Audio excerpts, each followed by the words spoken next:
Have you ever asked yourself, why do I keep ending up in the same kind of pain? Maybe it's the same argument in every relationship, the same stress before every deadline, the same sinking feeling after scrolling social media late at night. You promise yourself, next time I'll be different. But when the moment comes, you find yourself reacting in exactly the same way. And deep down, a question appears. What's wrong with me? Why can't I break this cycle? Welcome to Buddha's Path. Learn and practice Buddhism, a place where we explore the teachings of the Buddha in simple, gentle language and discover how they can guide us in everyday life. Let's start with a familiar example. Imagine someone named Sam. Every time his boss sends a short email that says, "Can we talk tomorrow?" His stomach tightens. Immediately, his mind starts spinning. What did I do wrong? Am I in trouble? Am I going to lose my job? That night, he can't sleep. He overeats, snaps at his partner, and spends hours watching videos to distract himself. The next day, the meeting turns out to be something small and manageable, but the mental storm has already done its damage. This isn't the first time. For Sam, this pattern shows up again and again. A small trigger, a rush of feelings, a flood of stories, and a lot of suffering. If you look closely at your own life, you might recognize a similar chain. A comment, a look, a memory, a notification, and suddenly you're caught. It feels personal, like a flaw in your character. But the Buddha offered a different way to see it. He gave us a map, called dependent origination, that explains not only why suffering arises, but also how it can end. Dependent origination, also this arising, that arises, is the Buddha's way of saying, nothing happens out of nowhere. Every experience, every emotion, every reaction depends on causes and conditions. Suffering is not a punishment dropped on us from the sky. It is something that arises when certain conditions come together, especially ignorance, craving, and clinging. And if those conditions can change, the suffering can end. In simple terms, the teaching says, when there is ignorance, when we don't see things clearly, it gives rise to certain habits and actions.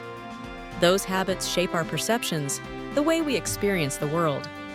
From perception comes contact. We meet a situation through our senses and our mind. Contact gives rise to feeling, pleasant, unpleasant, or neutral. From feeling comes craving. We want to hold on to the pleasant, push away the unpleasant, and ignore the neutral. Craving leads to clinging, tight, sticky attachment to ideas, people, identities. Clinging leads to becoming, the building of patterns and identities, which leads to stress, conflict, and suffering. That might sound complex, but we can see it clearly in everyday life. Let's go back to Sam and that email from his boss.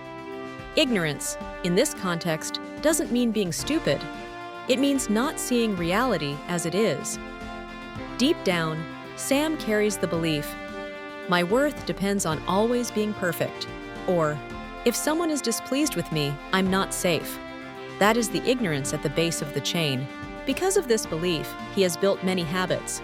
Overworking, constantly checking for approval, replaying negative moments. Those are his karmic patterns. Then comes contact. The moment his eyes see the email that says, "Can we talk tomorrow?" Feeling arises. Tightness in the chest, a wave of unpleasant emotion. That unpleasant feeling quickly turns into craving. I don't want this feeling. I have to get rid of it. I need to know right now what's wrong. From craving comes clinging. He clings to anxious thoughts, worst-case scenarios, old memories of being criticized. That clinging shapes his behavior, overeating, snapping at his partner, numbing his mind with endless videos. The result is more suffering, for him and the people around him. Nothing in this chain is random. It's all dependent origination. Given these conditions, this outcome follows. The Buddha's radical message is that we can learn to see this chain as it happens. When we see it clearly, we stop asking, "What's wrong with me?" and start asking, "What link in this chain can I work with?" When we bring this teaching into modern life, it becomes very practical. Instead of seeing our patterns as mysterious curses, we see them as processes. That shift alone can reduce shame and increase responsibility. For example, If you notice that every time you open social media before bed, you end up feeling lonely and inadequate, dependent origination lets you map it. There is contact, seeing the images. Feeling, a mix of pleasant stimulation and unpleasant comparison. Craving, I want their life, I don't want mine. Clinging, my life is not good enough unless it looks like that. And suffering, restlessness, self-judgment, insomnia. You are not broken, you are running a program, and programs can be rewritten. This understanding also brings compassion into our relationships. When someone speaks harshly to us, we can, if we wish, look beyond the surface. We might think, what ignorance, what old pain, what craving is driving this person right now? This doesn't mean we let them walk over us, but it does mean we see their behavior as part of a chain, not as the expression of a fixed, evil self. That view makes it easier to set boundaries without hatred, and to respond firmly, but with a calmer heart. So how do we start using dependent origination to break our own cycles of suffering? One simple but powerful practice is to pause at the point of feeling. The Buddha placed great importance on the link between feeling and craving. When something pleasant or unpleasant touches us, there is a tiny window before the I want or I don't want reaction kicks in.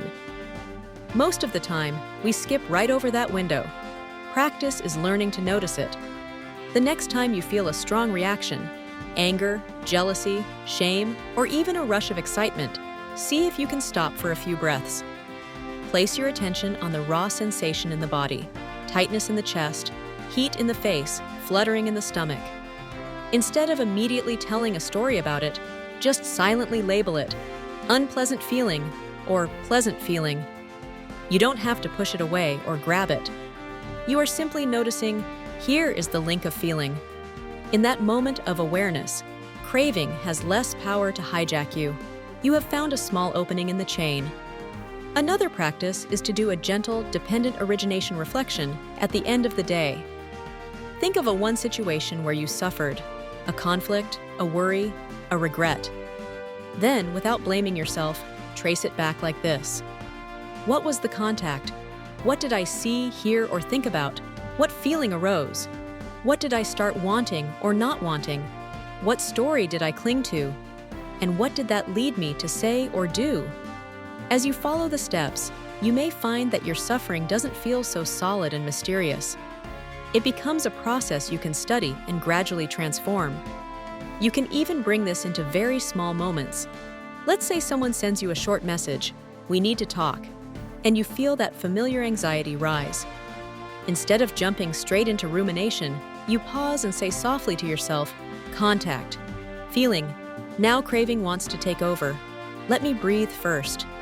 3 slow breaths. Feel your feet on the ground. Notice that the situation is not yet fully known. What you are reacting to is your own mental movie. This simple pause does not magically solve every problem, but it interrupts the old habit loop. You are no longer just a character trapped in the story. You are also the observer. As you listen, you might imagine calm images, a forest path winding between trees, a stream flowing over stones, a person sitting quietly by a window with a cup of tea, watching their thoughts come and go. Dependent origination is not meant to be an abstract theory locked in books. It is a living map of your own mind, showing how suffering starts, and therefore where it can stop. The Buddha summarized this teaching in a short, profound formula. When this is, that is.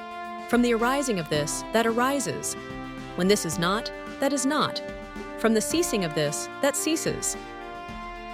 It means, when the causes are present, the result follows. When the causes are removed, the result cannot stand. Our cycles of suffering are not eternal. When we bring wisdom and mindfulness into the chain, especially at the links of feeling, craving, and clinging, the pattern can begin to loosen. If this reflection on dependent origination has helped you see your own mind a little more clearly, I invite you to keep walking this path with us, please. Like this video, share it with anyone who might be struggling with repeating patterns in their life, and subscribe to Buddha's Path, learn and practice Buddhism, so that together we can spread the wisdom of the Dharma and gently nurture peace and compassion in ourselves and in the world. May your growing understanding of why we suffer become the doorway to how we can be free.